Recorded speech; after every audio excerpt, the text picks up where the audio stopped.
Antes de irmos para o próximo relato, se você é novo por aqui, não se esqueça de se inscrever no canal e ativar o sininho para receber as próximas histórias. Sua presença é importante e seu apoio é essencial. Bem, vamos continuar.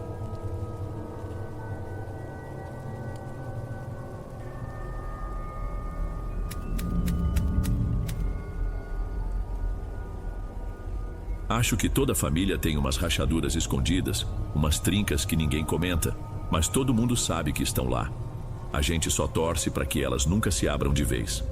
Na minha, a rachadura tinha nome e sobrenome, e o mais irônico é que nem era da minha família de sangue. Meu nome é Rael. Essa história toda começou faz um bom tempo, lá por 2012. Eu, minha esposa Julia e nossos 3 filhos, todos pequenos na época, morávamos num pedaço de terra bom, na serra. Era um lugar meio isolado, com só 4 casas, e todas elas pertenciam à família da Julia. A nossa era de madeira simples, mas era nosso canto. Eu trabalhava com umas poucas cabeças de gado que o pai dela tinha nos dado para começar a vida. No começo, tudo era paz. O irmão da Julia, o Gleison, morava na casa mais próxima, e de primeira foi uma grande ajuda. Ele até cedeu um canto do curral dele para as minhas vacas, o que facilitava demais meu dia a dia. Ele sempre foi um sujeito de pouca conversa, meio fechado no seu mundo, mas era trabalhador, e no início, ao menos respondia um bom dia. A mudança foi sutil. Primeiro, ele parou de responder. Depois, se eu estava entrando no curral, ele fazia questão de sair. Comecei a ouvir a voz dele, sempre mais alta que o necessário, soltando coisas pro ar enquanto eu estava por perto. Coisas como, tá ficando apertado isso aqui, ou cada um no seu quadrado era melhor. Ele nunca falava diretamente para mim. Era sempre para o vento, para uma galinha que passava, mas o recado tinha endereço certo. Eu engolia seco, pela Julia, pelas crianças, pela paz daquele lugar.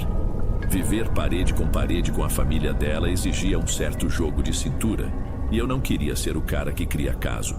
Mas a verdade é que eu já não me sentia à vontade. Qualquer coisa que eu fazia parecia errada. Se eu demorava um pouco mais na ordenha, sentia o olhar dele pesando nas minhas costas.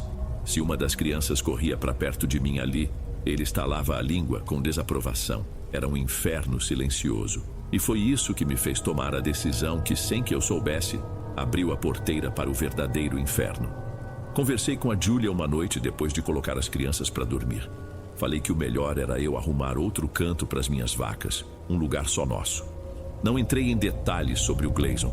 Só disse que era para a gente ter mais privacidade para não incomodar ninguém. Ela me entendeu ou fingiu entender.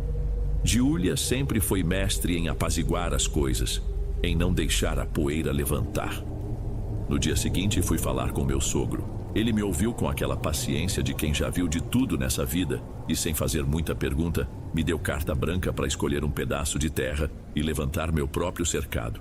Aquilo me deu um alívio que eu nem sabia que precisava. Escolhi um lugar um pouco mais abaixo no terreno, a uns bons 10 minutos de caminhada da nossa casa.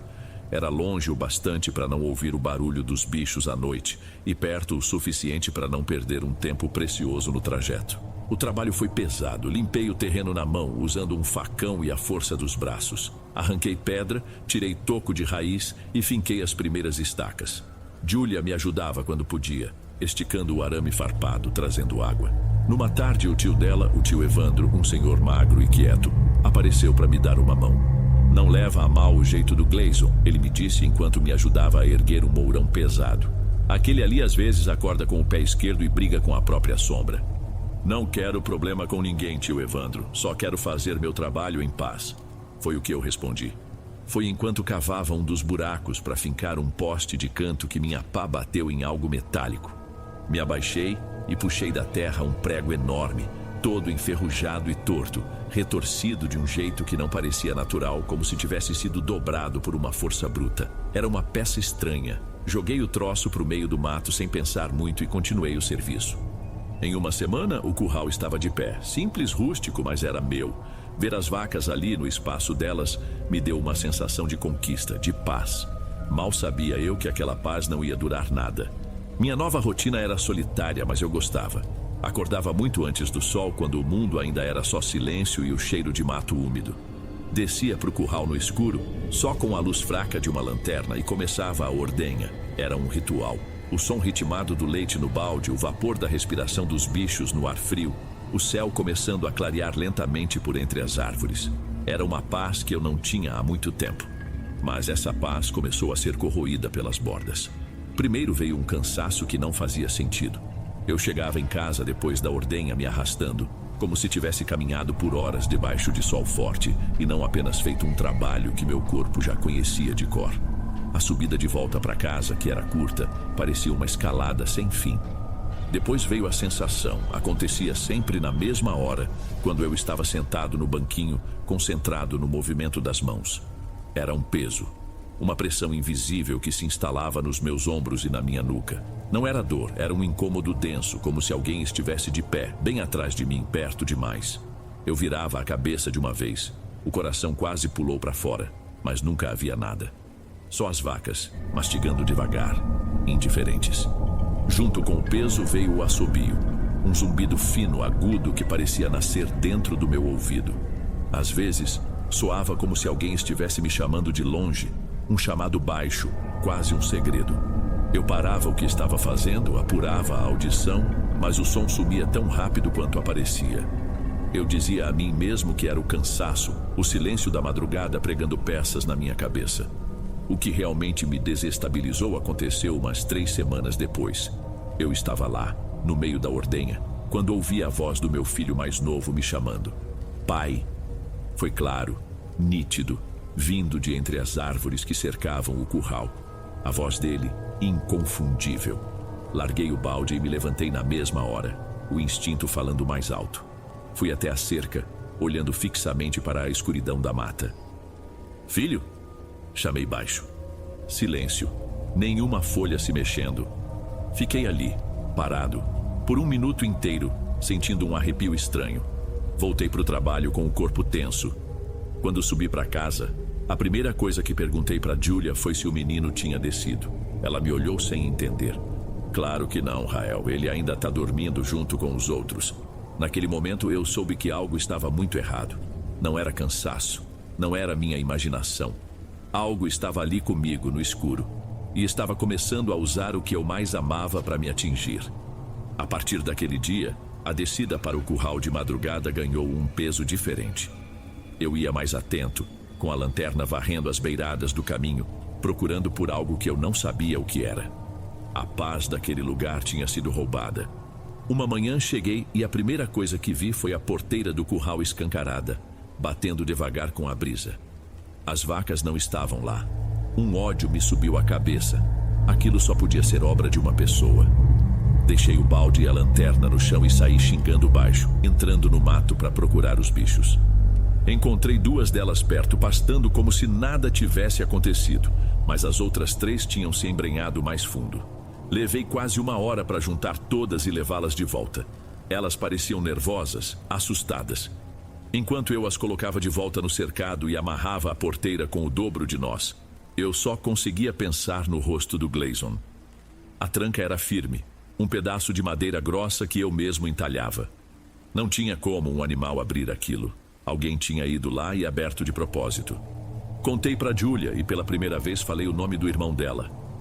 Foi o Gleason, Julia, não tem outra explicação. Ela ficou em silêncio, o olhar preocupado. O Gleason é turrão, Rael, mas não é homem de fazer maldade assim. A gente queria acreditar nisso, eu queria, mas os dias seguintes tornaram isso impossível. O golpe veio de onde eu menos esperava. Eu estava acalmando uma das vacas, a mais arisca, falando baixo com ela quando, do nada, ela se virou e me deu uma pancada com a cabeça que me jogou no chão.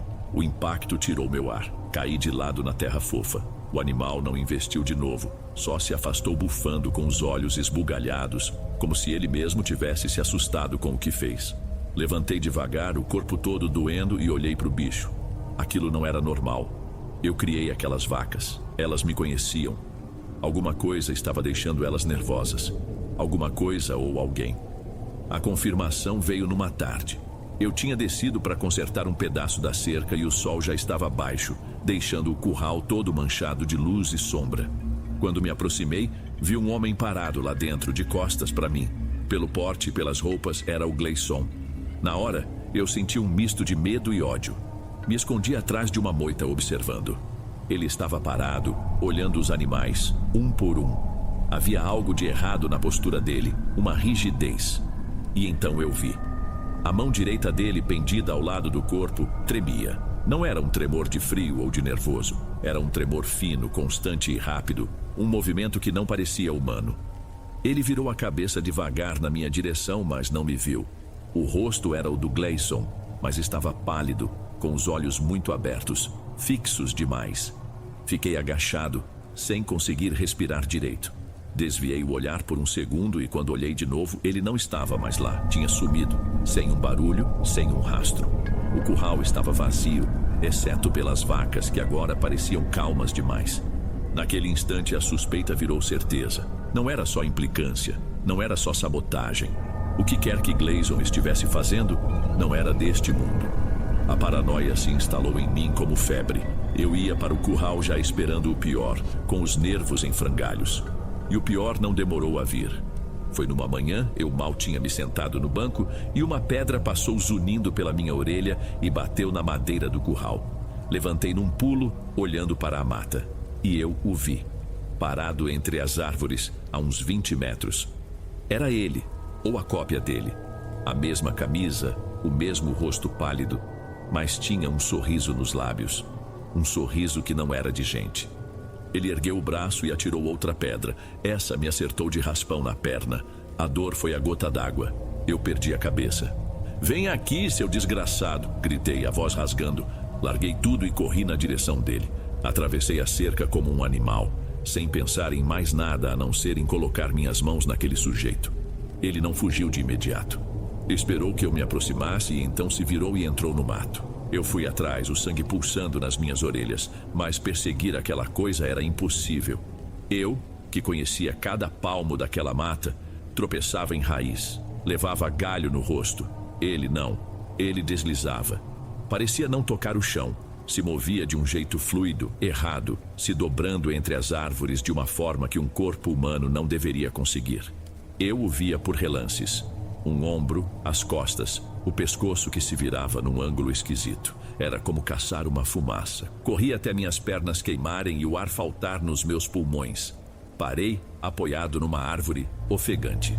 Ele tinha sumido. E eu me dei conta de que ele tinha me levado para longe, para um lado mais denso da mata que eu nem costumava entrar. A raiva me guiou. Não voltei para o curral. Subi o morro direto para a casa do Gleison. Cheguei lá com a roupa suja e o peito subindo e descendo. A mulher dele me atendeu na porta, assustada. "Cadê ele?" perguntei sem nem dar bom dia. Ela franziu a testa sem entender. "Cadê o Gleison?" "O Gleison," ela respondeu, a voz desconfiada. "Ele saiu, era madrugada ainda, Rael. Foi levar um bezerro para vender num sítio vizinho do outro lado do morro. Só deve voltar lá para de noite." As palavras dela caíram em mim como pedras. Eu fiquei olhando para a cara dela, tentando encontrar algum sinal de mentira, mas não havia. Como ele podia estar em dois lugares ao mesmo tempo? Dei as costas e fui embora, a cabeça girando. Naquela noite, o verdadeiro Gleison apareceu na minha porta. Ele não veio para conversar. "Que história é essa de ir na minha casa assustar minha mulher?" Ele gritou, o rosto vermelho de raiva. Não precisei responder. Ele veio para cima de mim e a gente se embolou ali mesmo, na frente da minha casa. Rolamos na terra, trocando socos desajeitados, movidos por meses de raiva contida. Foi a Giulia quem nos separou, gritando, com as crianças chorando lá dentro. Ele foi embora me xingando e eu fiquei ali com o corpo dolorido, o lábio cortado e uma confusão na cabeça que doía mais que qualquer soco. Ele parecia genuinamente ofendido. E se não era ele atirando as pedras, então o que era? A briga cimentou minha fama de problemático. Tio Evandro até tentou intervir, nos chamando para conversar no terreiro da casa dele uma tarde. Sentou nós dois, um de frente para o outro, e tentou botar panos quentes. Não adiantou nada. "Eu vi você no mato atirando pedra em mim", eu disse, olhando fundo nos olhos do Gleison.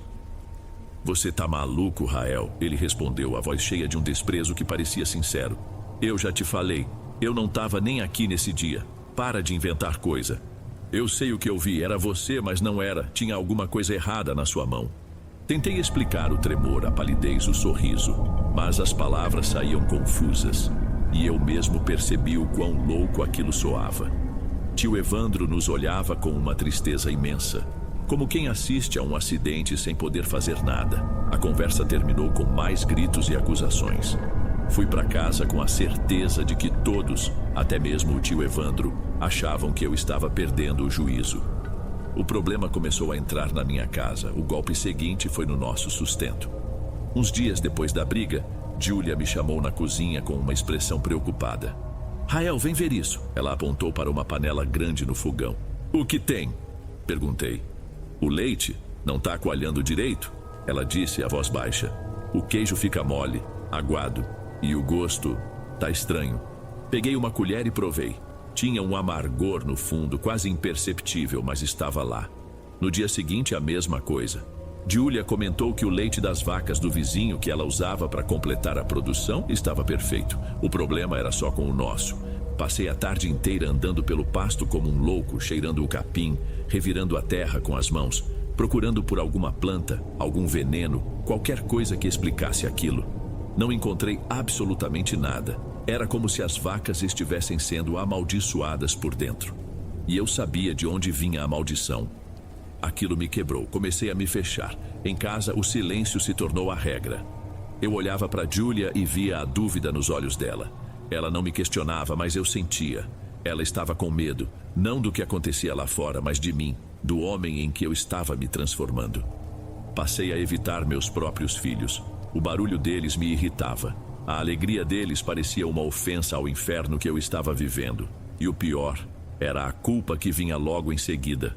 Uma onda de nojo de mim mesmo por sentir aquilo. Meu único refúgio era o curral, justamente o lugar de todo o meu tormento. Eu terminava o serviço e ficava lá, encostado na cerca, só olhando para o nada. Foi numa dessas tardes que me dei conta de que estava falando sozinho, murmurando coisas, reclamando da vida, discutindo com as árvores. Por que você não aparece? Tá com medo? Eu dizia em voz alta para a mata. De repente me calei. Olhei em volta, assustado, como se alguém pudesse ter me ouvido. Mas não tinha ninguém. Eu estava completamente só. E pela primeira vez, uma nova e terrível dúvida surgiu. E se Gleison estivesse certo? E se eu estivesse mesmo ficando louco? Eu estava no piloto automático. O corpo ia, mas a mente estava longe, perdida no meio daquele medo e daquela raiva. Era de manhã cedo e eu estava tocando as vacas de volta para o curral. O trabalho de sempre. Contei uma por uma enquanto passavam pela porteira. Faltava uma. O cansaço deu lugar a um alerta imediato. Deixei as outras presas e voltei pelo caminho, chamando pelo nome do animal. A encontrei parada numa clareira pequena, a uns 50 metros da cerca. Estava imóvel, a cabeça baixa, como se estivesse pastando, mas havia algo de errado na quietude dela. Fui me aproximando devagar. Ei, vamos embora. Chamei. O animal ergueu a cabeça lentamente. Os olhos pareciam vidrados, opacos. A boca, cheia de espuma, se abriu um pouco. E de dentro dela, ouvi uma voz. Uma voz que era um sussurro distorcido, mas que eu reconheci na mesma hora. A voz do Gleison. Pegou? Um arrepio forte correu meu corpo. Antes que eu pudesse processar a palavra, a imagem se formou. Não quero lembrar dos detalhes, não consigo. Mas eu vi. Pendurado na boca daquela vaca, entre os dentes e a baba, estava o corpo do meu filho, o mais novo, mole, quebrado, como se fosse um boneco de pano sujo. Eu dei um grito, um som que não parecia meu. Lancei-me contra o animal com toda a força que me restava, empurrando, socando. A vaca recuou, assustada, e o corpinho caiu no chão. Eu me joguei de joelhos, peguei meu filho no colo, ele não se mexia. O rosto pequeno estava manchado, os olhos fechados. Comecei a tremer de um jeito incontrolável, a gritar para ele acordar, a implorar, a sacudi-lo com um desespero que me afogava. Não tinha pulso, não tinha nada. O mundo acabou ali. Levantei com ele nos braços, o peso dele, o frio da sua pele. Tudo era real. Corri como nunca na vida, sem sentir as pernas, sem sentir os galhos que me cortavam o rosto. Eu gritava por Júlia, por Deus, por qualquer um. O som do meu próprio choro era um uivo de animal ferido. A primeira casa que vi foi a do tio Evandro. Atravessei o terreiro dele e comecei a socar a porta, a gritar seu nome, aos berros, cheio de dor e pânico. A mulher dele abriu, o rosto pálido de susto. Pelo amor de Deus, me ajuda! Eu soluçava. É o meu menino. Olha o que aconteceu. Entrei na casa dele como um furacão, procurando um lugar para deitar meu filho. Olhei para os meus braços para mostrá-lo, e não havia nada. Meus braços estavam vazios. O peso sumiu. O frio sumiu. Senti minhas pernas cederem. Tio Evandro entrou na sala, me segurando pelos ombros, falando alto, mas eu não ouvia. Minha cabeça deu um nó. Eu olhava para minhas mãos trêmulas, vazias, e só conseguia repetir, chorando. Onde ele tá? Cadê meu menino? Rael, se acalma, seus filhos estão bem, estão na sua casa com a Júlia. Ele gritava, tentando me trazer de volta. Não acreditei, me soltei dele e corri de novo, dessa vez para minha casa. Atravessei meu próprio quintal tropeçando e parei. A cena na minha frente era de uma paz impossível. Meus 2 filhos mais velhos jogavam milho para as galinhas rindo, e na porta de casa estava Júlia, com o nosso caçula no colo, vivo, me olhando com os olhos assustados. Vivo e inteiro. Fiquei parado ali, olhando para a família que eu quase perdi para uma mentira. E senti cada pedaço de mim se quebrar por dentro. Depois daquele dia, eu me apaguei. A família da Júlia, junto com meus pais, decidiu que eu não podia mais ficar no sítio. Me levaram para a cidadezinha mais próxima, quase carregado. Fui numa consulta com o único médico da região. Ele mediu minha pressão, olhou meus olhos, fez umas perguntas que eu mal conseguia responder. O diagnóstico foi vago: esgotamento, estresse acumulado. Receitou uns calmantes e disse que eu precisava de descanso, mas minha família sabia que aquilo não era cansaço. Tio Evandro, principalmente, dizia que já tinha visto coisa parecida e que o buraco era mais embaixo. Foi ele quem insistiu em procurar ajuda de outro tipo. Foi assim que chegamos em Dona Arlete. Ela era uma senhora pequena, enrugada pelo sol, que morava numa casinha simples nos fundos de um quintal cheio de ervas. Ela não me fez perguntas. Apenas pediu para eu sentar na frente dela e me olhou nos olhos por um tempo que pareceu uma eternidade. O olhar dela era pesado, parecia que via através de mim. Meu filho, ela disse, a voz calma e firme, o que encostou em você não é doença de médico, não. É coisa do mato, uma coisa antiga e faminta. Ela te achou sozinho, com o coração cheio de mágoa do seu parente, e viu uma porta aberta. E você, sem saber, ainda ajudou. Aquele prego torto que você arrancou da terra era o selo que mantinha a coisa presa ali. Eu comecei a chorar em silêncio enquanto ela falava. É um engana, um tipo de assombração que não tem forma certa. Ela continuou. Vira bicho, vira gente, vira o que for preciso para confundir. Ela queria te isolar, fazer você pensar que sua mulher não te amava, que seus filhos eram um estorvo. Queria te envenenar contra todos para depois te tomar para ela.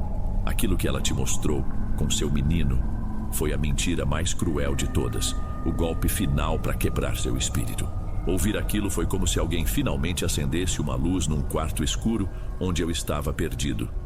Eu não estava louco. O que eu vivi foi real. A recuperação foi lenta e dolorosa. Dona Arlete fez suas rezas, suas limpezas com galhos e fumaça. Minha família me cercou de um cuidado que eu não achei que merecia.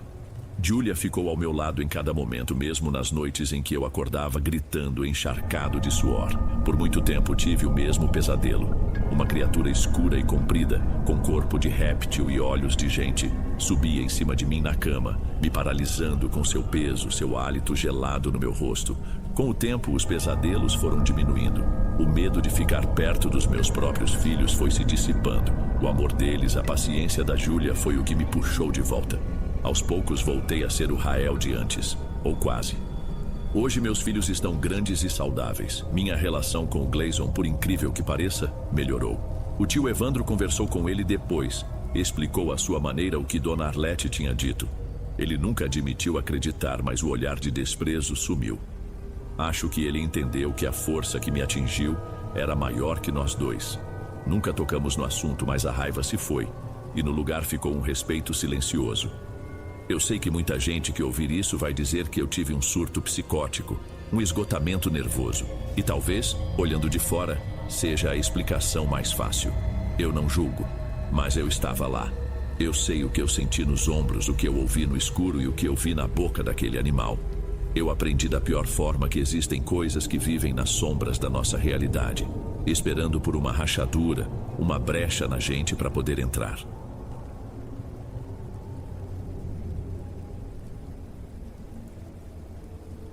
Antes de irmos para o último relato, se ainda estiver por aqui, comente o horário que está assistindo.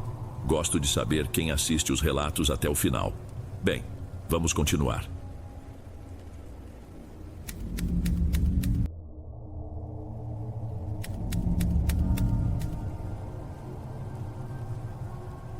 Por mais de 20 anos aquela serra foi minha. Não no papel, claro, mas de um jeito que documento nenhum consegue registrar. Cada curva, cada trecho de terra batida que corta por entre as propriedades, cada atalho que corta caminho por um pasto, eu conhecia tudo como a palma da minha mão. Boa noite, Dom. Meu nome é Mauro, e minha vida, por todo esse tempo, foi a cabine da minha velha D20. O pessoal daqui a apelidou de Mula Véia, e o nome pegou. Pra mim, nunca foi ofensa. Ela é teimosa e forte como uma, e nunca me deixou na mão. Minha rotina começava antes do primeiro galo pensar em cantar. Um café forte, ainda no escuro, e depois a vistoria de sempre. Óleo, água, pneus. A Mula Véia não era só meu ganha-pão. Ela era a ligação entre um monte de gente isolada. Eu levava as crianças para a escola na vila mais próxima. Trazia as compras da semana para as donas de casa. Transportava o pessoal para o dia de trabalho na roça. E, mais de uma vez, servi de ambulância improvisada no meio da madrugada. Meu rádio era o noticiário, meu banco de passageiro era o confessionário. Eu ouvia de tudo.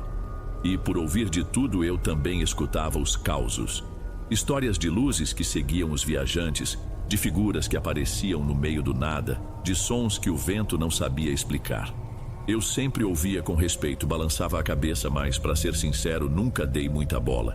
Para mim, o mundo era feito de coisas que a gente pode ver e tocar.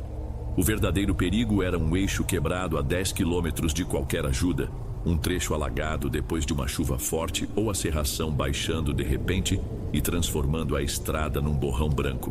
Problemas de motor, de pneu, de tempo, coisas concretas. O resto, para mim, era só conversa para espantar o tédio das noites longas. Eu era o homem da estrada, o sujeito da lógica, da gasolina e do aço. O que eu poderia temer na escuridão, se eu mesmo era um dos poucos que tinha coragem de encará-la? Foi o que eu pensei até uma noite específica, em julho de 2019. Uma noite que me mostrou do pior jeito que eu não mandava em nada. Tudo estava correndo como sempre. Já era fim de dia, um daqueles em que o corpo pede arrego. Eu tinha acabado de deixar os últimos trabalhadores numa fazenda mais alta e só pensava em chegar em casa, esquentar a janta e esticar as pernas. O sol já tinha se escondido e um ar gelado começava a descer a serra cortante. Eu já estava com o nariz da Mula Véia apontado para o caminho de casa quando a vi, parada ao lado de uma porteira de arame farpado. Era Dona Lourdes, uma senhora que eu conhecia de vista como quase todo mundo por ali. Sempre na dela, calada, daquelas que a gente cumprimenta e recebe só um aceno de cabeça de volta. Ela me fez sinal para parar. A expressão no rosto dela não era de pânico, mas de uma urgência quieta, um jeito decidido que me deixou curioso. Ela precisava ir para o Córrego Fundo, um sítio encravado num dos vales mais isolados da região. Honestamente, minha primeira vontade foi dizer que não. O lugar era longe, fora de mão, e a estradinha para chegar lá era das piores. Mas ela me olhou de um jeito firme, e disse que pagava o dobro. Meu corpo queria dizer não, mas eu precisava da grana. E a grana falou mais alto. Ela subiu, bateu a porta e não disse uma palavra. Foi só a gente começar a ganhar altitude que a serração desceu. De início parecia normal para aquela época do ano, mas não era. Aquilo não era neblina, era uma parede. Uma massa leitosa e espessa que engolia a luz dos faróis, transformando o facho potente da D20 numa luzinha fraca, que morria a uns 5 metros do para-choque. O mundo lá fora sumiu. Só existia a cabine, o ronco do motor e aquele pedacinho de terra iluminado à nossa frente. Tentei puxar assunto só para quebrar o gelo. Essa serração hoje tá caprichada, hein? Dona Lourdes, ao meu lado, só emitiu um som baixo, uma espécie de concordância sem vontade. Continuava de olhos fixos na brancura lá fora. O silêncio dentro do carro ficou pesado. Eu sentia os músculos do meu pescoço enrijecendo. Dirigir assim exige atenção total. Cada curva era uma aposta. E pela primeira vez em anos, a estrada que era a extensão da minha casa me pareceu um lugar estranho, desconhecido. Comecei a sentir um negócio ruim, um aperto na boca do estômago. Era só o tempo, eu repetia para mim mesmo. Apenas o tempo. Eu dirigia em segunda marcha, quase parando. A mula véia rastejava pela estradinha e o som dos pneus no cascalho era a única coisa além do motor que me dizia que o mundo ainda existia. Meus olhos ardiam de tanto forçar a vista contra aquela parede branca. O ar dentro da cabine estava pesado, viciado. Foi numa das curvas mais fechadas, uma que beirava um barranco fundo, que a viagem acabou. No que eu virei o volante, o facho de luz varreu a escuridão e bateu nele. A imagem grudou na minha cabeça na mesma hora. Afundei o pé no freio sem nem pensar. A traseira da caminhonete derrapou, jogando cascalho contra os paralamas e o veículo todo estremeceu até parar. Ali, no meio do caminho, a uns 3, talvez 4 metros de nós, tinha uma coisa. Não era uma pessoa, não era um bicho. Minha cabeça tentava de todo jeito entender o que era aquilo. Um espantalho que caiu de alguma carroça? Um galho de árvore com um formato esquisito? Cada explicação que minha mente fabricava soava mais ridícula que a anterior. Aquilo flutuava, não muito, só uns 2 palmos acima do chão, o suficiente para que não houvesse dúvida. Tinha a forma de um homem, mas um homem que a vida tinha abandonado havia muito tempo, de um jeito feio. Era alto, esguio, e o corpo parecia ressecado como couro velho esticado sobre os ossos. A pele tinha uma cor de poeira, de coisa guardada, e era repuxada, como se não coubesse mais no esqueleto. Os faróis batiam em cheio no seu rosto e foi isso que quebrou alguma coisa dentro de mim. Não havia olhos. No lugar deles, 2 cavidades escuras, 2 buracos fundos que pareciam engolir a luz e não devolver nada. A boca era só um risco negro, entreaberto, congelado numa expressão de nada, de um vazio completo. Parecia que, se aquilo gritasse, não sairia som algum. Senti um frio que não vinha da noite, que entrou pelo para-brisa e ficou dentro da cabine. Um frio seco, um frio de ausência. Eu não conseguia respirar direito. O ar entrava, mas não chegava nos pulmões. Minhas mãos apertavam o volante com uma força que fazia os nós dos meus dedos doerem. Eu ouvia meu coração bater na orelha, todo desregulado. O mundo de 20 anos de certezas, de motores e de estradas tinha acabado de se desfazer em pó na minha frente. Ao meu lado, Dona Lourdes não gritou, não ofegou. Eu a vi pelo canto do olho. Ela só se ajeitou no banco, endireitando a postura. Sua respiração continuava calma. Ela olhava para a coisa lá fora não com o meu terror, mas com uma espécie de reconhecimento cansado, como quem encontra um vizinho chato no caminho. O silêncio na cabine foi quebrado por um estalo seco. Era a fivela do cinto de segurança de Dona Lourdes. Eu virei a cabeça na direção dela devagar, como se meus músculos do pescoço fossem de pedra. Vai ficar aí parado, feito um paspalho, olhando para a assombração? A voz dela foi um rasgo na quietude. Não tinha medo. Tinha irritação. Pura e simples irritação, como se eu tivesse errado o caminho ou deixado o motor morrer numa subida. Antes que eu pudesse sequer pensar em uma resposta, a porta do passageiro se abriu com um rangido alto de metal que me lembrou que eu precisava passar um óleo ali. Ela desceu. Eu fiquei olhando, a boca seca, o cérebro em curto-circuito. A velhinha, que mal falava, desceu da segurança da caminhonete e caminhou na direção daquela coisa. De sua sacola de pano, ela tirou um pequeno maço de folhas escuras amarrado com uma fita. Arruda, eu acho. Ela parou a uns 2 metros da figura flutuante e a encarou. E então, com uma autoridade que parecia vir de outro lugar, ela começou a falar, a voz firme e cortante. Vá-se embora, aqui não é seu lugar de descanso. Ela gesticulava com o ramo de ervas, agitando-o no ar como quem espanta a mosca. Saia do caminho de gente de bem. Volte para o pó de onde nunca devia ter saído. Não tem nada para você aqui. A cada palavra, a cada ordem, a figura parecia vacilar. A imagem dela, antes tão nítida e sólida no seu horror, começou a tremer, a ficar embaçada, como um sinal de televisão ruim. As bordas do corpo ressecado foram se desfazendo, se misturando à cerração densa que nos rodeava. Em segundos, não havia mais nada ali. Apenas a névoa e o facho de luz da mula véia iluminando uma estrada vazia. Dona Lourdes deu as costas, voltou para a caminhonete com a mesma calma e fechou a porta com um baque. E então, disse ela, se ajeitando no banco, o motor enguiçou ou você vai esperar o dia clarear? Temos pressa. Minhas mãos tremiam tanto que eu mal consegui segurar a alavanca do câmbio para engatar a primeira. O que diabos tinha acabado de acontecer? O resto do caminho foi feito num silêncio que dava para cortar com faca. Eu dirigia no automático com as mãos firmes no volante, mas a minha cabeça estava a quilômetros de distância, presa naquela curva na serra. A imagem daquela coisa se desfazendo no ar não saía de mim. Um suor frio escorria pela minha testa, mesmo com o ar gelado que entrava pela fresta da janela. De vez em quando, eu olhava de relance para a Dona Lourdes. Ela continuava impassível, os olhos na estrada, como se o maior evento da noite tivesse sido um cachorro atravessando na frente do carro. Depois do que pareceu uma vida inteira, uma luz amarelada e fraca furou a serração. Era um único poste iluminando a frente de uma casinha simples, de reboco já gasto pelo tempo. Havia umas 3 ou 4 pessoas na pequena varanda, e as silhuetas delas pareciam tensas, encolhidas. Assim que a mula véia parou, eles vieram na nossa direção. Não olharam para mim. Os olhos de todos foram direto para a porta do passageiro, para Dona Lourdes. Ele tá pior, Dona Lourdes, disse um homem mais velho, o rosto marcado de preocupação. Não para de se debater, de gritar coisa com coisa. Dona Lourdes desceu sem pressa, já pegando a sua sacola de pano.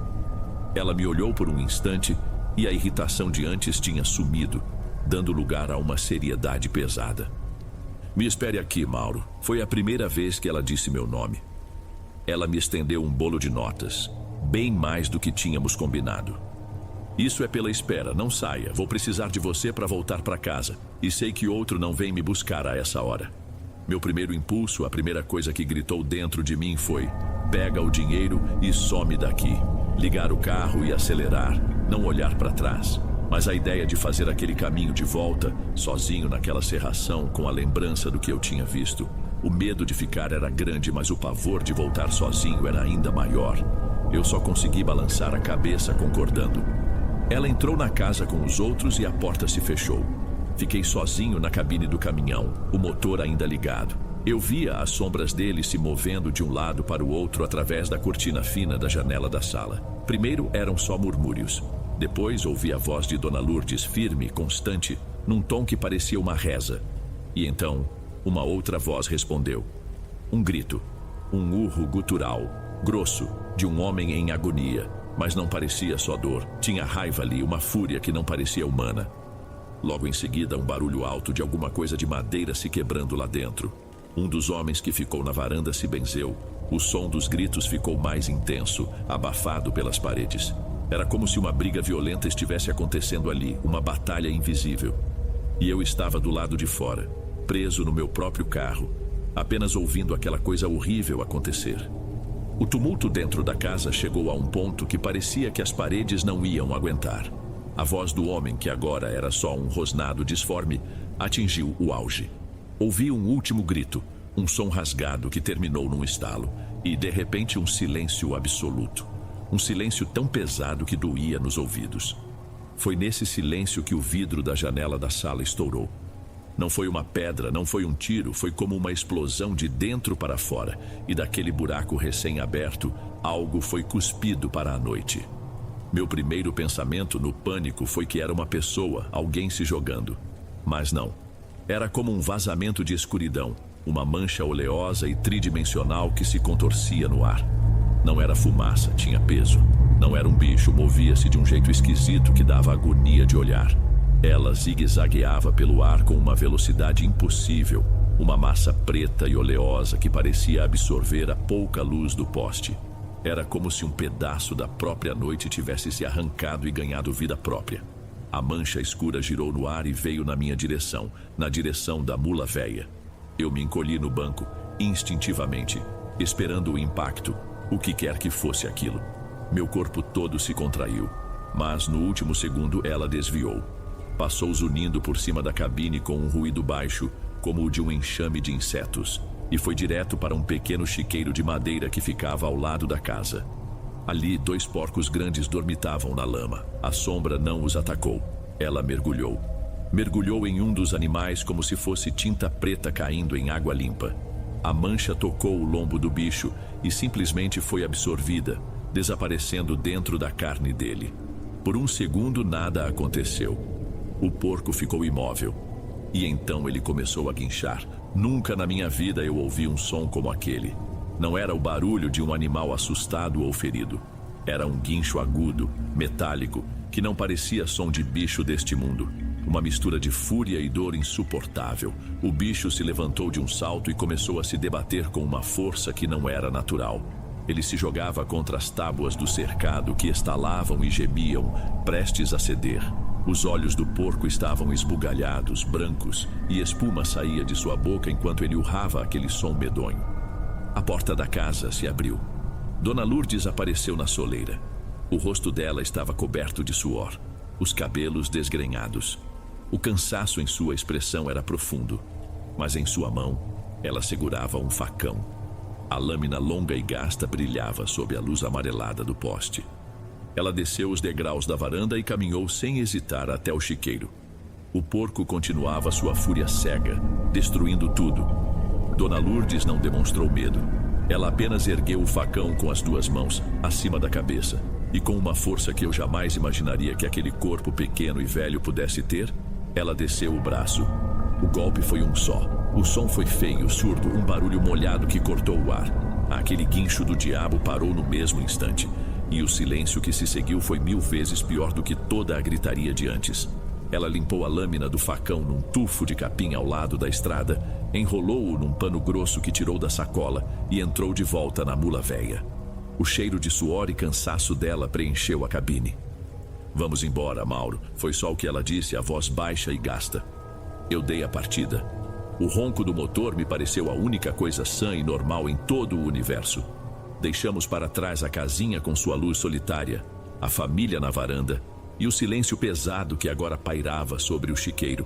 Por vários minutos ninguém falou nada. Eu só dirigia, as mãos coladas no volante, tentando não pensar. Mas era impossível. As imagens da noite ficavam passando em looping na minha cabeça. O vulto flutuando, o guincho do porco, o som do golpe. A cerração lá fora parecia menos assustadora agora. O verdadeiro pavor, eu estava descobrindo, não estava no que a gente não vê, mas no que a gente passa a enxergar. Foi a voz dela que me tirou do transe. "Você deve estar achando que se meteu com uma velha maluca, não é? Que viu coisa demais para uma noite só." Eu não respondi, não conseguiria mesmo que quisesse. "O que o Inácio tinha não era doença de médico, meu filho." Ela continuou, olhando para a estrada escura à frente. "Era coisa ruim que se apegou nele. Na ganância de aumentar o pasto, ele derrubou um cruzeiro antigo que ficava na divisa da terra dele. Um cruzeiro das almas. Tem coisa que a gente não pode mexer. Tem lugar que a gente tem que respeitar, porque pertence a outros. Ele não respeitou e abriu a porta." Ela fez uma pausa, respirando fundo. Aquilo na estrada, o corpo seco, era só um coitado, uma alma tão ruim que nem a terra quis. Fica vagando, atrapalhando, mas é só. Assusta mais do que machuca. Mas o que estava no Inácio era diferente. Era um mal mesmo, uma porcaria sem nome que se alimenta do desrespeito, da fraqueza. Aquela mancha preta que você viu era isso. O mal puro, expulso. Minha garganta estava seca, mas eu forcei uma pergunta a sair. A voz era um fiapo, um sussurro que mal se ouviu acima do motor. "E o porco? Aquilo precisa de um corpo para ficar nesse mundo", ela explicou, com uma calma que me dava calafrios. "Qualquer corpo vivo serve. Gato, cachorro, porco, gente. Ele busca o que está mais perto. Mas quando a gente consegue passar a coisa para um bicho e sacrifica o animal logo em seguida, o mal se perde. Não tem para onde ir, não tem como voltar. Ele se desfaz. É o único jeito de limpar de verdade." Eu estava tentando processar a lógica terrível daquilo tudo. Minha cabeça doía. Como a senhora sabe dessas coisas?" Ela soltou um suspiro, um som de quem carrega o peso de muitos anos e muitas histórias. "Eu não sou daqui, Mauro. Vim para essas bandas há muito tempo fugida. Minha avó era rezadeira, a mãe dela também. Aprendi vendo, aprendi porque precisei. As pessoas me procuram para benzer de quebranto, para curar dor de osso, mas também me procuram quando a criança chora a noite inteira sem motivo, quando o gado adoece todo de uma vez, quando o marido começa a falar sozinho e a ver coisas que não estão lá. Nem tudo que adoece o corpo vem do corpo. O que você viu hoje, eu lido com isso desde menina. Ela finalmente virou o rosto na minha direção. No escuro da cabine, eu não via seus olhos, mas sentia o peso do seu olhar. O medo a gente tem do que não entende, filho. Eu entendo esses estorvos. E por isso, em vez de ter medo, eu aprendi a enfrentá-los. As palavras dela não me trouxeram consolo algum. Pelo contrário, elas eram a confirmação. O carimbo no documento que atestava que o meu mundo de 20 anos de certezas, era uma mentira. E que a verdade era muito, muito mais feia e assustadora. Deixei Dona Lourdes na mesma porteira onde a tinha encontrado horas antes. O lugar, que na vinda era só um ponto de referência, agora parecia a fronteira entre dois mundos.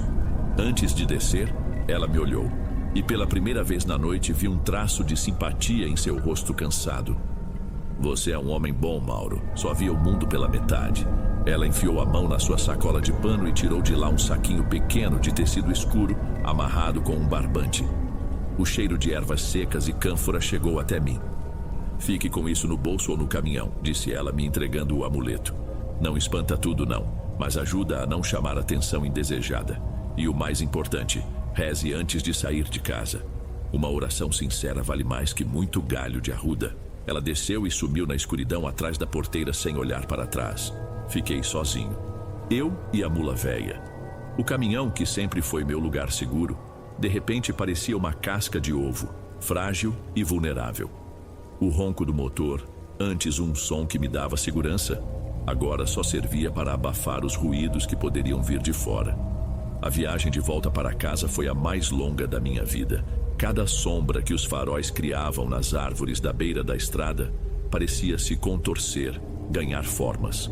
Um toco de madeira virava uma figura agachada. O farfalhar das folhas com o vento não era mais o vento. Eu dirigia mais rápido do que o prudente, com os olhos arregalados, pulando entre a estrada à frente e os retrovisores, esperando a todo momento ver um par de cavidades escuras me encarando no reflexo. Isso foi há quase 5 anos. Eu continuo dirigindo. É a única vida que eu conheço, o único jeito que sei de botar comida na mesa. Mas a alegria se foi. Aquele orgulho que eu sentia de ser o rei da estrada virou um medo constante, uma vigilância que nunca descansa. A serra que eu amava virou uma armadilha. Cada viagem noturna é um teste de nervos. Às vezes eu penso naquele Mauro de antes, o cético, o dono da verdade. Tenho pena dele. Pena da arrogância de achar que o mundo cabia dentro do que ele conseguia entender, do que podia consertar com uma chave de boca. A ignorância era uma bênção e eu não sabia. Agora mesmo, enquanto escrevo isso, é noite. O telefone tocou há pouco. Uma emergência em uma das fazendas mais distantes. Um filho com febre alta que precisa ir para o hospital na cidade. Olho pela janela e vejo a silhueta da mula véia parada lá fora, esperando. Ela não parece mais a minha companheira de trabalho. Parece um caixão sobre rodas. Eu pego minhas chaves. No meu bolso sinto o volume do saquinho de pano que Dona Lourdes me deu. O cheiro dele já está fraco, quase sumindo. Eu sei que preciso ir. A noite lá fora espera.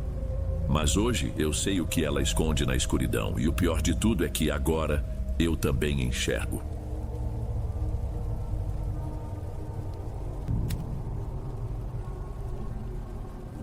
A gente acha que sabe o que é querer muito uma coisa.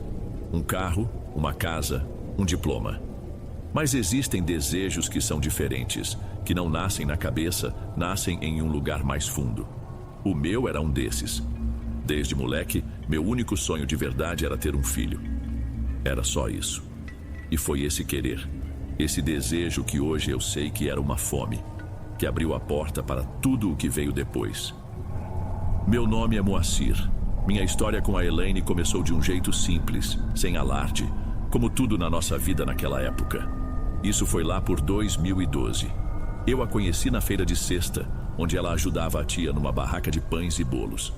Elaine era quieta, de observar mais do que falar, e tinha um olhar meio pesado, meio triste. Fomos nos aproximando devagar. Não teve pedido de namoro, Não teve festa de noivado. Um dia, a gente só decidiu que ia ficar junto. Juntamos as coisas e fomos morar numa casinha alugada nos fundos de um terreno maior, um lugar com chão de cimento queimado e telha de amianto, mas que a gente chamava de nosso. Para oficializar, só assinamos os papéis no cartório da cidade vizinha. No lugar de festa, paramos num boteco na beira da estrada e comemos um pastel com caldo de cana. Para nós, aquilo foi um banquete. Eu trabalhava numa cooperativa agrícola no setor de armazenamento. O serviço era pesado e o salário curto. Dava para pagar o aluguel, as contas e fazer a compra do mês, sempre contando as moedas. A vida era essa, sem luxo, mas honesta. E eu não reclamava. Para mim, a felicidade viria depois, quando a casa tivesse choro de criança. Eu pensava nisso todo dia. Imaginava a gente ensinando a andar, a falar as primeiras palavras. Era o que me movia. Numa terça-feira, uns 2 meses depois de a gente se casar no papel, eu cheguei em casa cansado, tirei as botas sujas de terra e sentei na cozinha. Elaine estava terminando de lavar a louça. Sem se virar para mim, com a voz baixa, ela só disse: "Acho que eu tô grávida." Fiquei mudo. O cansaço sumiu. Eu não sabia se ria, se abraçava ela, se agradecia a Deus. Foi a notícia que eu esperei a vida inteira. Naquela noite, não dormi. Fiquei deitado, olhando para o telhado, planejando tudo, escolhendo nomes, pensando em como eu ia arrumar um dinheiro extra para o berço, para as fraldas. Pela primeira vez, eu senti que a minha vida ia começar de verdade. Mal sabia eu que era o começo, sim, mas não da vida que eu sonhava. No dia seguinte, cheguei na cooperativa mais cedo que o normal, assobiando baixo, com a cabeça nas nuvens. Mal bati o cartão, o supervisor me chamou na sala dele. Achei que era alguma coisa de rotina, um lote novo que tinha chegado. Mas a conversa foi curta. A empresa estava fazendo um corte de gastos e meu nome estava na lista. Fui demitido. Fiquei sem reação. Eu argumentei, falei da minha mulher, do filho que ia chegar. Ele só lamentou. Disse que a decisão vinha de cima e me entregou os papéis da rescisão. Assinei aquilo com a mão trêmula, sentindo um gosto ruim na boca. Voltei para casa no meio da manhã, mas não tive coragem de entrar. Fiquei andando pelo bairro, sem rumo, tentando entender o que tinha acontecido. Como é que o dia mais feliz da minha vida era seguido pelo pior? Não contei nada para a Elaine. Não queria estragar a alegria dela. Passei os dias seguintes saindo de casa cedo, como se ainda estivesse indo para o trabalho. Mas, na verdade, eu rodava a região atrás de qualquer coisa. Um bico, um serviço de um dia. Carreguei saco de cimento em obra. Ajudei a descarregar caminhão na feira. Varri quintal. O dinheiro que eu conseguia era pouco. Mal dava para o básico. O dinheiro da rescisão foi acabando rápido. Primeiro, a gente cortou a carne. Depois, o café da manhã passou a ser só uma xícara de café puro.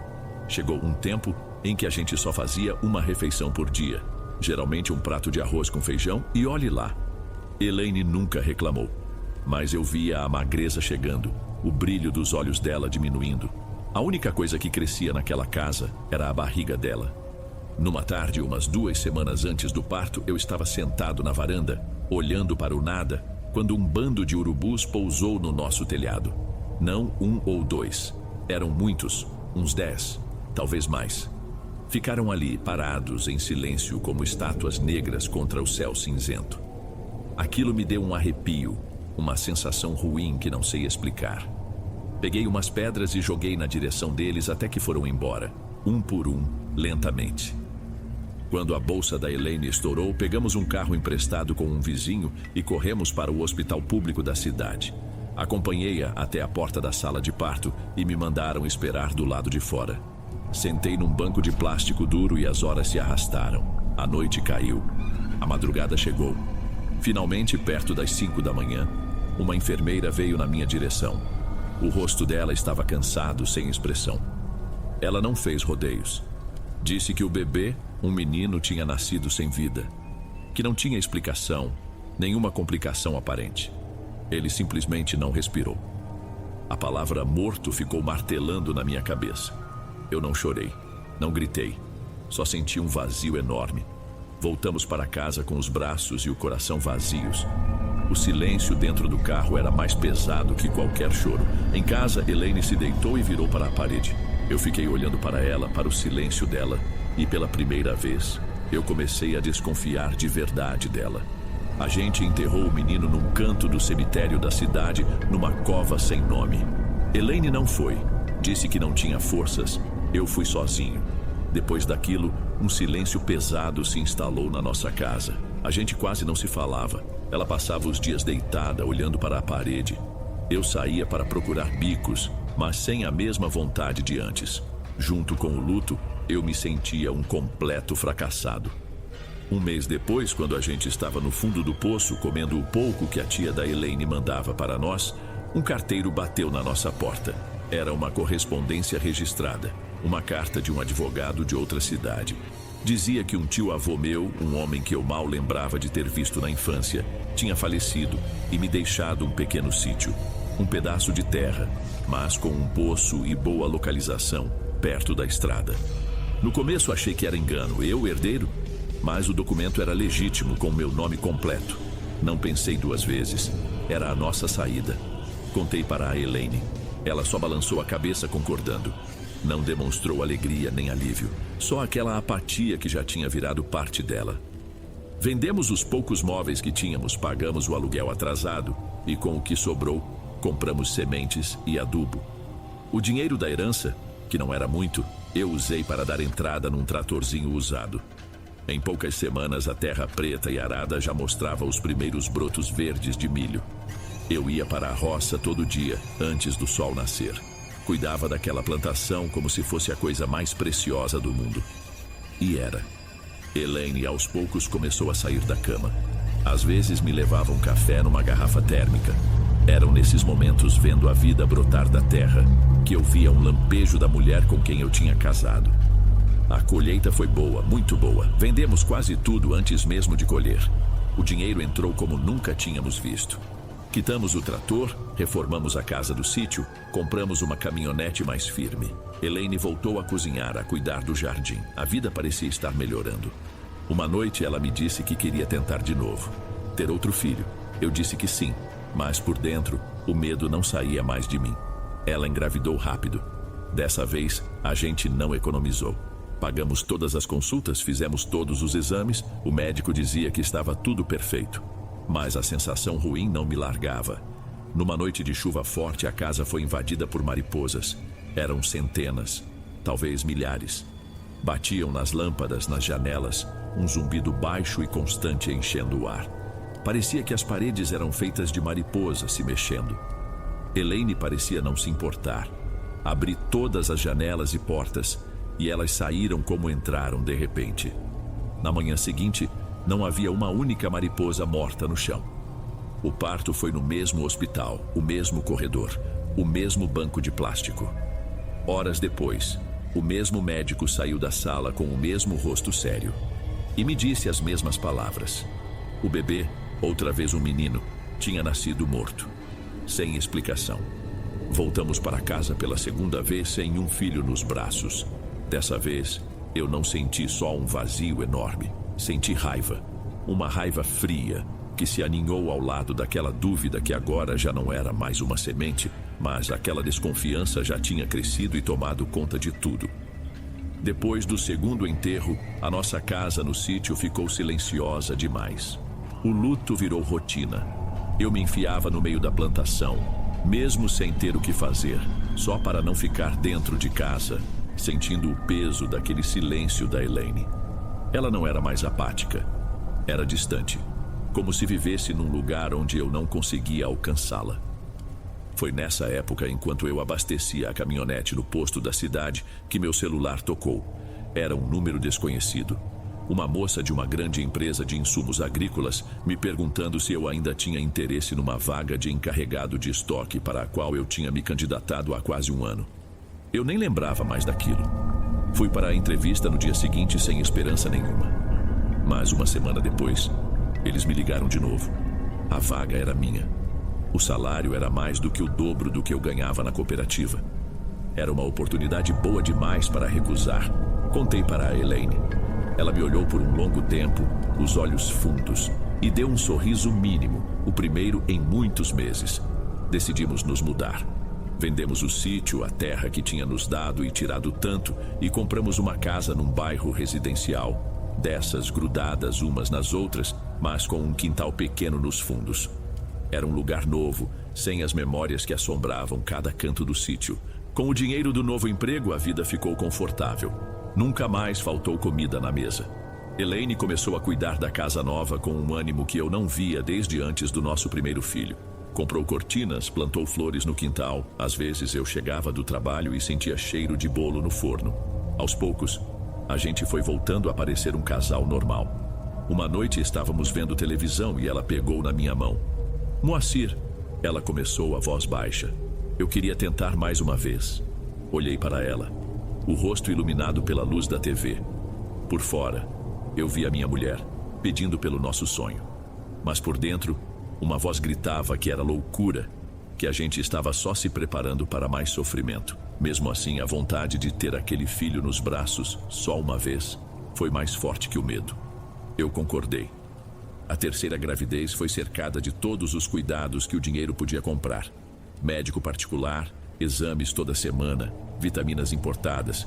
A cada ultrassom, o médico apontava para a tela e mostrava um coração batendo forte, um corpinho se formando perfeitamente. Decidimos não saber o sexo, como se não dar um nome, não definir, pudesse nos proteger de alguma forma. Montamos o quartinho do bebê com tudo do bom e do melhor. Pintei as paredes de um amarelo clarinho. O berço de madeira maciça eu mesmo montei e envernizei. Todas as noites, eu deitava ao lado da Elaine, colocava a mão na barriga dela e sentia os chutes. Eram chutes fortes, cheios de vida. Cada movimento era uma mistura de alegria e pavor. Tudo estava perfeito demais. E era essa perfeição, essa calma toda, que me deixava inquieto, esperando a todo momento o barulho de algo se quebrando. Com o dinheiro extra e por insistência de um colega do trabalho, eu tinha feito um investimento. Coloquei uma boa parte das nossas economias num pequeno negócio de transporte, comprando uma van de carga para fazer entregas para a empresa. Era um risco, mas parecia o passo certo.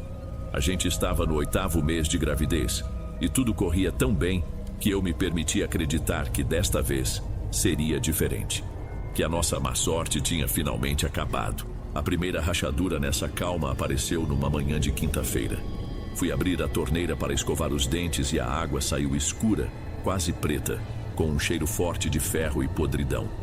Corri para a cozinha, para o tanque no quintal. Todas as torneiras jorravam aquela água nojenta. Durou uns 2 minutos. E depois, tão de repente quanto começou, a água voltou a sair limpa, cristalina. Liguei para a companhia de saneamento. Disseram que não havia nenhum problema registrado na rede, nenhuma manutenção. Elaine, que viu tudo, apenas deu de ombros. Deve ser alguma sujeira do cano, ela disse com uma tranquilidade que me deu um nó no estômago. 2 dias depois, no sábado, meu celular tocou de madrugada. Era o alarme de incêndio da empresa. Vesti a roupa por cima do pijama e dirigi para lá o mais rápido que pude. De longe, já dava para ver a fumaça preta e densa subindo contra o céu estrelado. Quando cheguei, o galpão onde ficava o meu estoque estava tomado pelas chamas. O fogo era violento, incontrolável. Os bombeiros levaram horas para conter. Não sobrou nada. Máquinas, produtos, documentos, tudo virou cinza. A van que eu tinha comprado, estacionada perto do galpão, também foi perdida. Todo o nosso investimento, toda a nossa segurança, virou fumaça na minha frente. Ninguém soube explicar a origem do fogo. A perícia não achou sinais de curto-circuito nem de incêndio criminoso. Simplesmente aconteceu. Fui suspenso do trabalho enquanto a investigação corria, mas eu sabia que era o fim. O prejuízo era de 1 milhão. A culpa, mesmo que não fosse minha, recairia sobre mim. Levei Elaine para o hospital particular 2 dias depois, com as primeiras contrações. Eu dirigia o nosso carro popular, o único bem que nos restava, sentindo um vazio completo. Não havia mais esperança, nem medo. Só a certeza do que estava por vir. Entrei com ela, paguei o que era preciso com o resto do nosso dinheiro e sentei na sala de espera. Desta vez, não andei de um lado para o outro. Fiquei parado, olhando para um ponto fixo na parede por horas. O médico veio.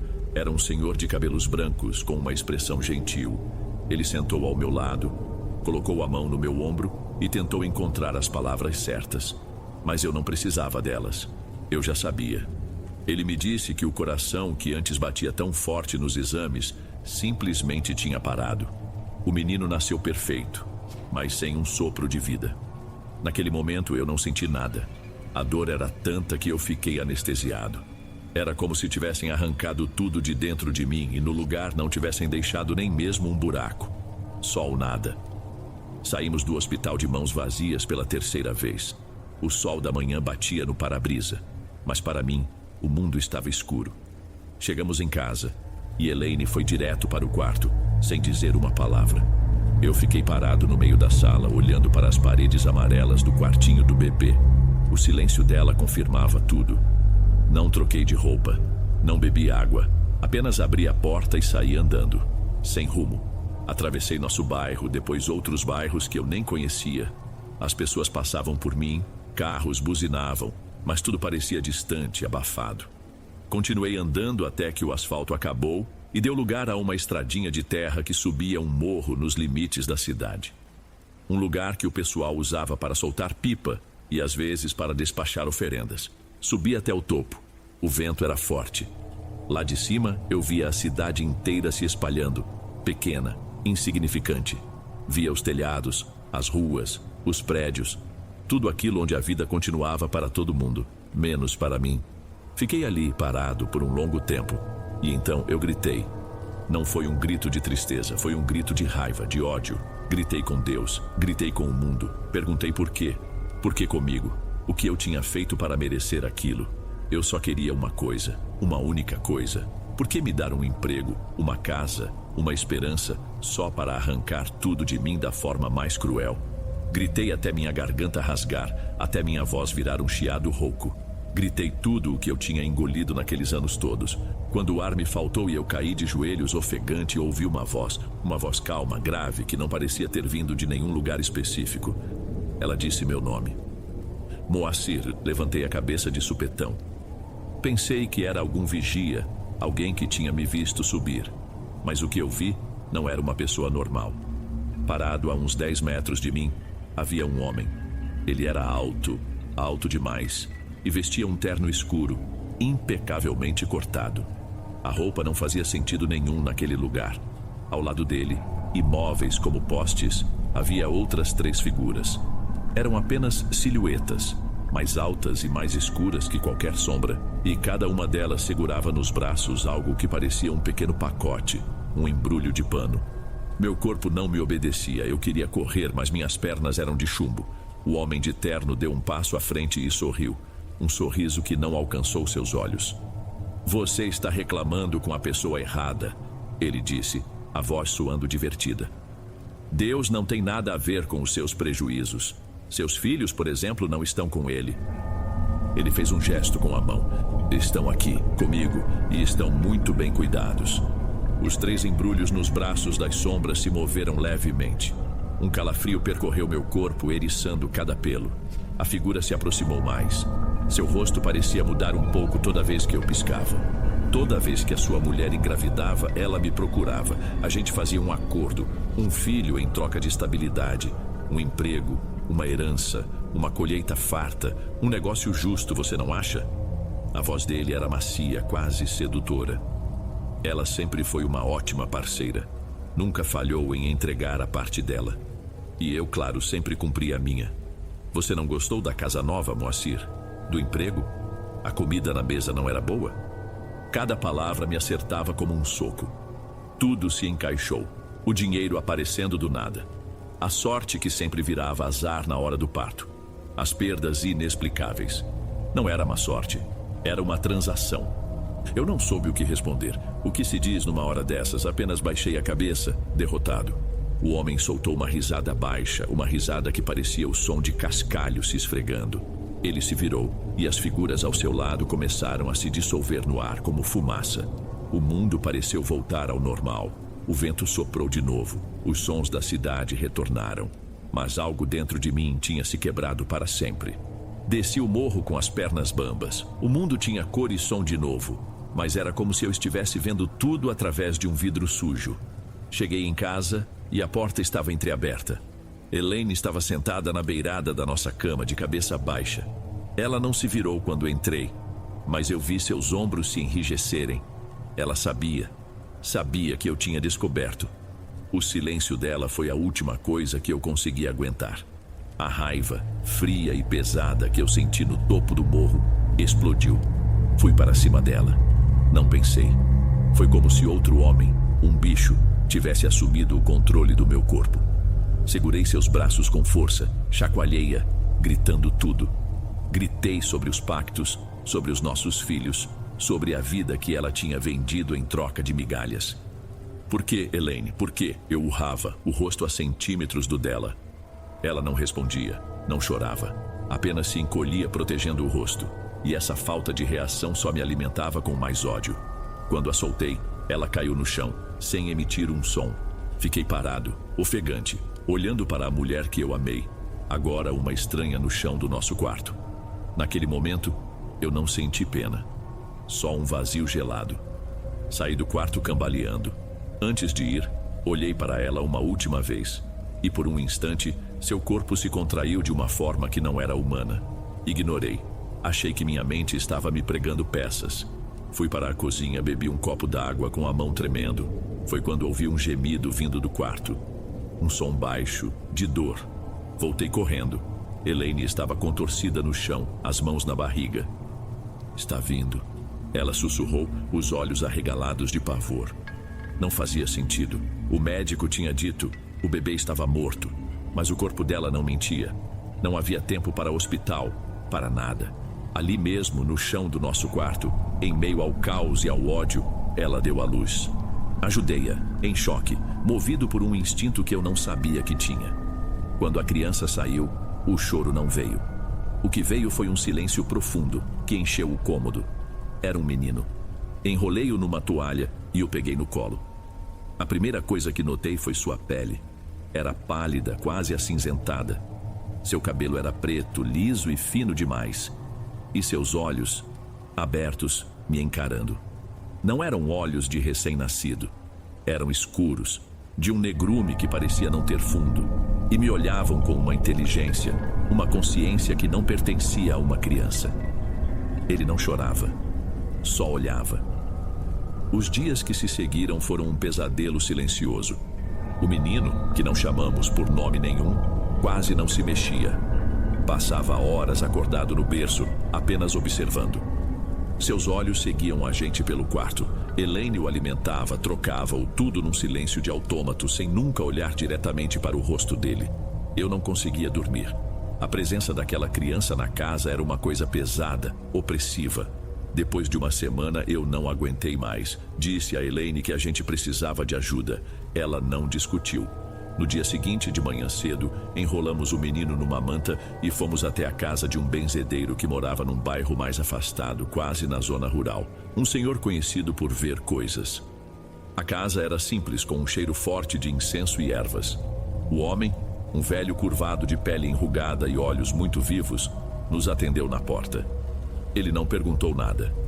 Apenas olhou para o embrulho nos meus braços e fez sinal para que entrássemos. Pedi que ele olhasse o menino, disse que achávamos que ele estava doente, que era quieto demais. O velho pegou a criança, colocou-a sobre uma mesa e passou por cima dela um galho de arruda, murmurando rezas que eu não entendia. Depois olhou fixamente para os olhos do bebê. A cara do benzedeiro mudou completamente. Ele recuou um passo, a expressão transfigurada pelo susto, quase medo. Ele se virou para nós, os olhos cravados nos meus.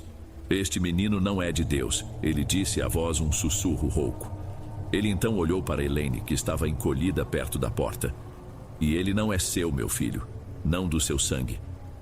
Antes que eu pudesse falar, ele levantou a mão. Sua mulher não te enganou, não com um homem. Fiquei com aquelas palavras na cabeça. O velho nos empurrou de leve na direção da porta. Levem ele daqui, o que foi feito não tem reza que desfaça. Vão embora, agora. Saímos dali e voltamos para casa em silêncio. Mas agora não era só o pacto, não era só a perda. O horror estava conosco, embrulhado numa manta, dormindo no banco de trás. Naquela noite eu dormi no sofá, não conseguia entrar no nosso quarto, não conseguia respirar o mesmo ar que aquela coisa. Acordei com o sol já alto, com a casa num silêncio diferente, mais leve. Vazio. Levantei e fui até o quarto. estava arrumado. A cama feita. O berço vazio. No guarda-roupa, as gavetas da Elaine estavam abertas. Faltavam algumas roupas dela e todas as coisas do bebê. Ela tinha ido embora. Sem um bilhete, sem uma palavra. Apenas desapareceu, levando o horror com ela. Nas semanas seguintes, minha vida foi acabando aos poucos. Fui oficialmente demitido da empresa. Perdi o direito a quase tudo, por conta da investigação do incêndio. O dinheiro acabou. A luz foi cortada, depois a água. A casa foi ficando suja, empoeirada. Eu não tinha forças para limpar, para sair, para nada. Vivia como um fantasma na minha própria vida, comendo o pouco que os vizinhos às vezes deixavam na minha porta, por pena. Eu não sentia mais medo. A casa ainda tinha uma atmosfera pesada. Às vezes eu ouvia ruídos estranhos, mas nada mais me abalava. Eu já tinha visto o pior. O que mais poderia acontecer? Foi numa noite sem lua que ele voltou. Eu estava sentado na escuridão da sala, olhando a silhueta das árvores pela janela. Não ouvi a porta abrir. Ele simplesmente estava lá, parado no meio da sala, a figura alta e o terno escuro se destacando na penumbra. Sozinho, finalmente, disse o homem com aquela sua voz calma e cortante. Eu gosto do que você fez com o lugar. Tem um ar de quem já desistiu de tudo. Ele caminhou pela sala, passando os dedos compridos sobre a poeira dos móveis. Sabe, Moacir, a maioria dos meus clientes acaba assim, quebrados, amargurados. Mas você é diferente. Você entende o processo. Você sentiu na pele a fome, o desespero, a esperança e depois o vazio. Você tem uma experiência valiosa. Ele parou na minha frente e mesmo no escuro pude sentir seu sorriso torto. Estou expandindo os negócios e preciso de gerentes regionais, pessoas que saibam identificar o desespero nos outros, que saibam reconhecer a fome nos olhos de alguém, pessoas que possam apresentar a eles uma solução. Ele estendeu a mão para mim, uma mão pálida de dedos longos. Você não precisa mais sofrer, a sua parte do acordo está paga com juros. Agora você pode trabalhar para mim, sem mais perdas, sem mais dor, apenas oportunidades para você e para os outros. Fiquei olhando para aquela mão estendida na escuridão. Eu não tinha mais nada a perder.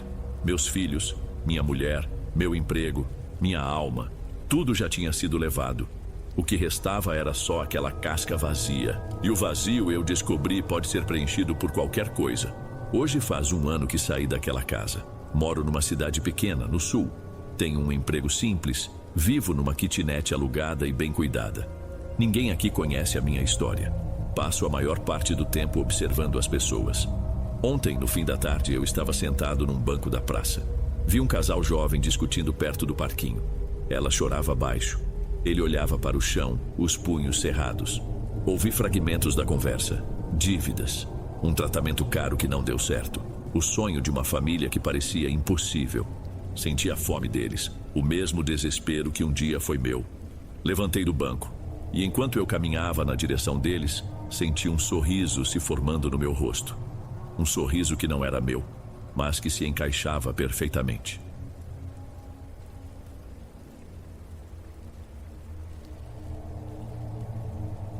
Ei pessoal, obrigado por ouvirem. Clique no sininho de notificações para ser alertado de todas as futuras narrações. Lanço vídeos novos todos os dias por aqui. Espero te ver nos próximos.